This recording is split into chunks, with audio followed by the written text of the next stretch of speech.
ನಮಸ್ಕಾರ. ಭಾರತ ವಿರುದ್ಧ ಸೋತ ಬಳಿಕ ಸ್ಟೇಡಿಯಂ ಬಿಟ್ಟು ಓಡಿ ಹೋದ ಮೊಹ್ಸಿನ್ ನಖ್ವಿ ಬಳಿಕ ಭಾರತದ ಕುರಿತು ನೀಡಿದರು ಶಾಕಿಂಗ್ ಹೇಳಿಕೆ. ಹಾಗಾದರೆ ಸುದ್ದಿಯ ಸಂಪೂರ್ಣ ಮಾಹಿತಿ ಏನು?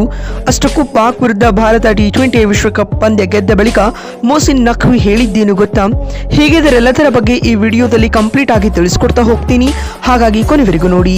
ಆದರೆ ಅದಕ್ಕಿಂತಲೂ ಮುನ್ನ ನೀವು ಕೂಡ ಟೀಮ್ ಇಂಡಿಯಾದ ಅಭಿಮಾನಿಗಳಾಗಿದ್ದರೆ ಈ ಕೂಡಲೇ ಈ ವಿಡಿಯೋಗೊಂದು ಲೈಕ್ ಮಾಡಿ ಹಾಗೂ ನಮ್ಮ ಚಾನಲ್ಗೊಂದು ಸಬ್ಸ್ಕ್ರೈಬ್ ಮಾಡಿ. ಹೌದು, ಭಾರತ ಹಾಗೂ ಪಾಕಿಸ್ತಾನ ನಡುವಿನ T20 ವಿಶ್ವಕಪ್ನ ಹೈವೋಲ್ಟೇಜ್ ಪಂದ್ಯದಲ್ಲಿ ಮತ್ತೊಮ್ಮೆ ಟೀಮ್ ಇಂಡಿಯಾ ಗೆಲುವಿನ ನಗೆ ಬೀರಿದೆ ಸ್ನೇಹಿತರೆ. ಕೊಲಂಬೋದಲ್ಲಿ ನಡೆದ ಉಭಯ ತಂಡಗಳ ನಡುವಿನ ಈ ಹೈವೋಲ್ಟೇಜ್ ಮ್ಯಾಚ್ನಲ್ಲಿ ಟೀಮ್ ಇಂಡಿಯಾ 61 ರನ್ಗಳ ಭರ್ಜರಿ ಗೆಲುವು ದಾಖಲಿಸುವ ಮೂಲಕ ಪಾಕಿಸ್ತಾನ ತಂಡಕ್ಕೆ ಮತ್ತೆ ಶಾಕ್ ನೀಡಿದೆ. ಈ ಪಂದ್ಯದಲ್ಲಿ ಟಾಸ್ ಸುಟ್ಟು ಮೊದಲು ಬ್ಯಾಟಿಂಗ್ ಮಾಡಿದ ಭಾರತ ನಿಗದಿತ 20 ಓವರ್ಗಳಲ್ಲಿ 7 ವಿಕೆಟ್ ಕಳೆದುಕೊಂಡು 175 ರನ್ ಕಲೆ ಹಾಕಿತು. ತಂಡದ ಪರ ಅಭಿಷೇಕ್ ಶರ್ಮಾ 77 ರನ್ಗಳ ಏಕಾಂಗಿ ಹೈಯೆಸ್ಟ್ ರನ್ ಬಾರಿಸಿದರು. ಇನ್ನು ಇತ್ತ ಸೈಮ್ ಐಬ್ 3 ವಿಕೆಟ್ ಪಡೆದುಕೊಂಡರು. ಈ ಗುರಿಯನ್ನು ಬೆನ್ನಟ್ಟಿದಂತ ಪಾಕಿಸ್ತಾನ ಪವರ್ ಪ್ಲೇನಲ್ಲೇ 3 ವಿಕೆಟ್ ಕಳೆದುಕೊಂಡು ಸೋಲಿನ ಪ್ರಪಾತಕ್ಕೆ ಸಿಲುಕಿಕೊಂಡಿತು. ಅಂತಿಮವಾಗಿ 18 ಓವರ್ಗಳಲ್ಲಿ ಕೇವಲ 114 ರನ್ ಕಲೆ ಹಾಕಿ ಪಾಕ್ ಪಡೆ ಆಲ್ಔಟ್ ಆಗುವುದರೊಂದಿಗೆ ಈ ಪಂದ್ಯದಲ್ಲಿ ಟೀಮ್ ಇಂಡಿಯಾ 61 ರನ್ಗಳ ಗೆಲುವು ಕಂಡಿತು. ಇತ್ತ ಹಾರ್ದಿಕ್ ಪಾಂಡ್ಯ, ಜಸ್ಪ್ರೀತ್ ಬುಮ್ರಾ, ವರುಣ್ ಚಕ್ರವರ್ತಿ ಹಾಗೂ ಅಕ್ಷರ್ ಪಟೇಲ್ ತಲಾ 2 ವಿಕೆಟ್ ಪಡೆದುಕೊಂಡರೆ ಅತ್ತ ಉಸ್ಮಾನ್ 44 ರನ್ ಬಾರಿಸಿ ಗರಿಷ್ಠ ಸ್ಕೋರರ್ ಎನಿಸಿಕೊಂಡರು. ಇದರೊಂದಿಗೆ ಭಾರತ ಈ ಪಂದ್ಯದಲ್ಲಿ 61 ರನ್ಗಳ ಗೆಲುವು ಪಡೆದುಕೊಂಡಿತು.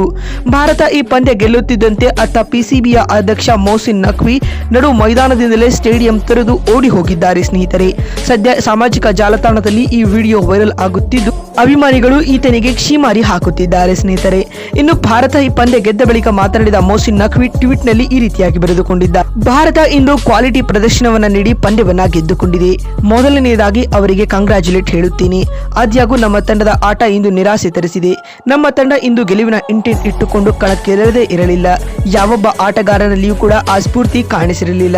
ಬೌಲಿಂಗ್ ನಲ್ಲಿ 175 ರನ್ಗಳನ್ನ ಬಿಟ್ಟುಕೊಟ್ಟ ಬೌಲರ್ಸ್ಗಳು ನಂತರ ಅದನ್ನ ಚೇಸ್ ಮಾಡುವಲ್ಲಿ ಬ್ಯಾಟಿಂಗ್ ಇಡೀ ವಿಭಾಗವೇ ವೈಫಲ್ಯವನ್ನ ಎದುರಿಸಿತ್ತು. ಇದು ತಂಡದ ಸೋಲಿಗೆ ದೊಡ್ಡ ಕಾರಣವಾಯಿತು ಎಂದು ಮೊಹ್ಸಿನ್ ನಖ್ವಿ ಹೇಳಿದ್ದಾರೆ. ಮತ್ತು ಮಾತು ಮುಂದುವರೆಸಿದ ಅವರು, ಇಂದಿನ ಪಂದ್ಯದಲ್ಲಿ ಭಾರತದ ಪರ ಇಶಾನ್ ಕಿಶನ್ ಆಡಿದ ಆಟಕ್ಕೆ ನಾವೆಲ್ಲರೂ ತಲೆಬಾಗಲೇಬೇಕು. ಈ ಪಿಚ್ ಮೇಲೆ 77 ರನ್ ಬಾರಿಸುವುದು ಕಷ್ಟ. ಆದ್ಯಾಗೂ ಅದನ್ನ ಅವರು ಮಾಡಿ ತೋರಿಸಿದ್ದಾರೆ. ಮತ್ತು ಭಾರತದ ಬೌಲರ್ಗಳು ಕೂಡ ಇಂದಿನ ಪಂದ್ಯದಲ್ಲಿ ಒಳ್ಳೆಯ ಕ್ರಿಕೆಟ್ ಆಡಿ ಪಂದ್ಯವನ್ನ ಗೆದ್ದುಕೊಂಡಿದ್ದಾರೆ ಎಂದು ಮೊಹ್ಸಿನ್ ನಖ್ವಿ ಹೇಳಿದ್ದಾರೆ. ಮತ್ತು ಮಾತು ಮುಂದುವರೆಸಿದ ಅವರು, ನಮ್ಮ ತಂಡದ ಈ ಹೀನಾಯ ಪ್ರದರ್ಶನದಿಂದ ನಾವು ತಲೆ ಎತ್ತುವಂತೆ ಕಾಣಿಸುತ್ತಿಲ್ಲ.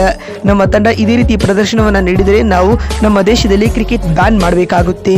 ಮತ್ತು ಭಾರತ ಒಳ್ಳೆಯ ಕ್ರಿಕೆಟ್ ಆಡುತ್ತಿದೆ. ಅವರಿಂದ ಅನೇಕ ವಿಷಯಗಳನ್ನ ಕಲಿತುಕೊಂಡು ಮುಂಬರುವ ಪಂದ್ಯಗಳಲ್ಲಿ ಅದನ್ನು ಅಳವಡಿಸಿಕೊಳ್ಳದೆ ಇದ್ದರೆ ನಾವು ಕೂಡ ಶೀಘ್ರದಲ್ಲೇ ಸೂಪರ್ 8ರ ಸುತ್ತಿನಿಂದ ಹೊರಬೀಳಲಿದ್ದೇವೆ ಎಂದು ಮೊಹ್ಸಿನ್ ನಖ್ವಿ ಹೇಳಿದ್ದಾನೆ.